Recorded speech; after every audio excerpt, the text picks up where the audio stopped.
हाल ही में अमेरिका के राष्ट्रपति डोनाल्ड ट्रंप ने एक बड़ा दावा किया जिसने कूटनीतिक हलकों में हलचल मचा दी। ट्रंप ने कहा कि भारत ने रूस से तेल खरीदना बंद कर दिया है। ट्रंप ने ये सब एक सवाल के जवाब में कहा और ये भी कहा कि अगर भारत ने वास्तव में रूस से तेल लेना बंद कर दिया है तो ये एक अच्छा कदम है।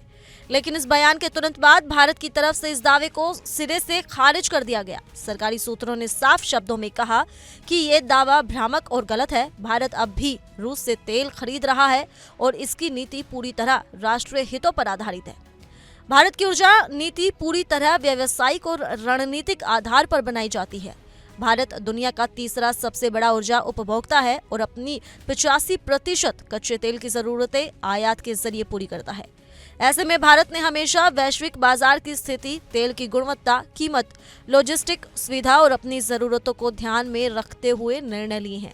सूत्रों ने यह भी बताया कि भारत रूस से उसी तरह तेल खरीद रहा है जैसे पहले करता आया है और रूस आज भी भारत के सबसे बड़े तेल आपूर्तिकर्ताओं में से एक बना हुआ है। वहीं सरकारी जानकारी के अनुसार रूस दुनिया का सबसे बड़ा कच्चा तेल उत्पादक देश है जो प्रतिदिन करीब 9.5 मिलियन बैरल तेल पैदा करता है। रूस लगभग 4.5 मिलियन बैरल कच्चा तेल और 2.3 मिलियन बैरल प्रशीकृत उत्पाद रोजाना दुनिया भर में निर्यात करता है। ऐसे में भारत जैसे बड़े उपभोक्ता देश के लिए रियायती दरों पर रूसी तेल खरीदना एक आर्थिक रूप से फायदेमंद फैसला है। भारत ने इस प्रक्रिया में G7 और यूरोपीय संघ द्वारा तय किए गए $60 प्रति बैरल के प्राइस कैप का भी पालन किया है। दिलचस्प बात यह है कि जब रूस पर वैश्विक प्रतिबंध लगाए गए और ब्रेंट क्रूड की कीमत $137 प्रति बैरल तक पहुंच गई थी, तब भारत ने संतुलित नीति अपनाई और ऊर्जा सुरक्षा को प्राथमिकता दी।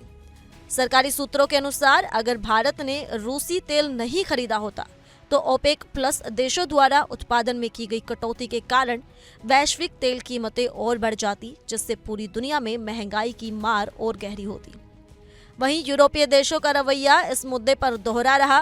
खुद यूरोप रूस से LNG यानी कि तरलीकृत प्राकृतिक गैस का सबसे बड़ा आयातक बना रहा है, जबकि उन्होंने रूसी कच्चे तेल पर सख्त मूल्य सीमा लागू की है।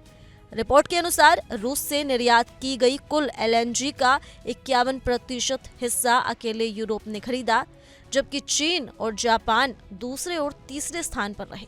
वहीं विदेश मंत्रालय के प्रवक्ता रणधीर जायसवाल ने भी साफ कहा कि भारत की विदेश नीति और ऊर्जा रणनीति पूरी तरह राष्ट्रीय हितों पर आधारित है और किसी तीसरे देश की नजर से हमारे द्विपक्षीय संबंधों को नहीं देखा जाना चाहिए। उन्होंने ये भी कहा कि भारत रूस संबंध ऐतिहासिक और मजबूत हैं और इनमें स्थिरता है। हालांकि उन्होंने ये भी दोहराया कि भारत और अमेरिका के बीच रक्षा साझेदारी मजबूत है और पिछले कुछ वर्षों में इसमें और मजबूती आ गई है। ट्रंप द्वारा ये कहे जाने पर कि भारत को एक दिन पाकिस्तान से तेल खरीदना पड़ सकता है, विदेश मंत्रालय ने चुप्पी साध ली और इस पर कोई प्रतिक्रिया नहीं दी। लेकिन ये बात साफ है कि भारत की ऊर्जा नीति पर किसी बाहरी दबाव का असर नहीं होगा। भारत ने ये साबित कर दिया है कि उसकी रणनीति आत्मनिर्भर और व्यवहारिक है और ये सिर्फ शब्दों पर नहीं बल्कि तथ्यों और तर्कों पर आधारित है। इस खबर को लेकर आप क्या कहना चाहेंगे, आप हमें कमेंट कर जरूर बताएं। इसी तरह की तमाम बड़ी खबरों के लिए जुड़े रहिए इंडिया डेली के डिजिटल प्लेटफॉर्म के साथ।